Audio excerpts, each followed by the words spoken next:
All right, so I'm sure you guys know who Paul Krugman is at this point. Paul Krugman can be best summed up essentially as a neoliberal economist. He seems to be a big fan of corporate Democrats.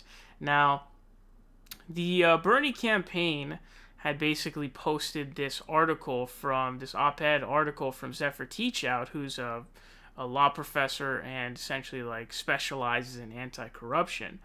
And she basically explains how Joe Biden is corrupt. He's a corrupt dude. And her main central points were that Joe Biden was basically in the pockets of credit companies when he was a senator in Delaware, and then also that he has had these fundraisers with Comcast executive as well as fossil fuel execs. So she's basically saying, hey, look, he's corrupted, which totally makes sense. And there's even more corruption that's involved with his family. Now he responds saying, this is a really bad look. It illustrates everything that makes many Democrats distrust the Sanders team, and the buck stops with the candidate. So Paul has these really weird takes. He levied that sometimes left-wingers, Bernie Sanders supporters, can be just as bad as the alt-right. So this idea that it's like out of bounds or even a crazy thing to say that Joe Biden is corrupt is laughable. And so Anna Kasparian actually responds. She said, 1, we're in a primary. 2, Biden is corrupt. 3, you never fail to lash out on anyone who mentions corruption. You call Cenk Uygur vile for doing so. No one other than your elitist group of friends trusts you, so it's rich to see you evaluate the honesty of others, which is very interesting. He does seem to be very defensive. Anytime anybody is to accuse anyone of corruption, Paul Krugman's like, whoa, whoa, whoa, whoa, whoa, chill, bro. Chill out there, dog. What are you doing, dude? It's like, no, this is a very clear-cut, clean thing. But here's something even more hilarious, okay?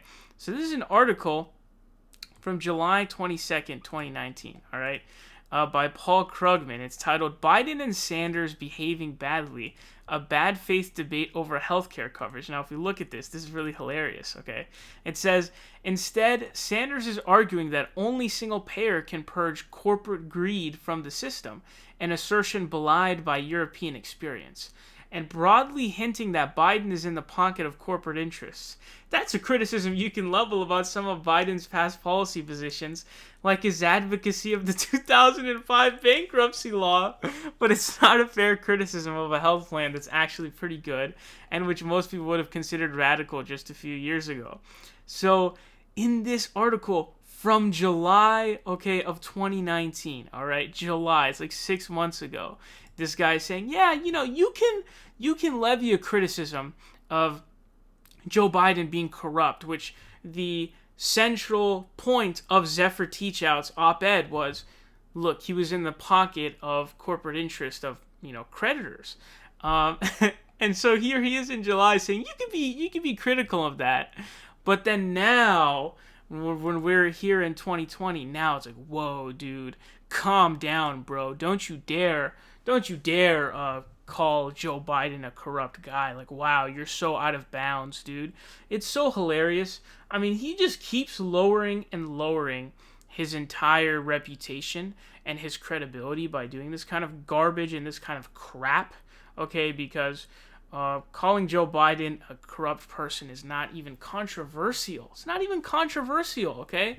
So, obviously he's corrupt. Where do you think Elizabeth Warren and Joe Biden's their disagreement came in? It was obviously on the bounds of him being on the side of the creditors. So, this is just utterly ridiculous, and Paul Krugman is a clown.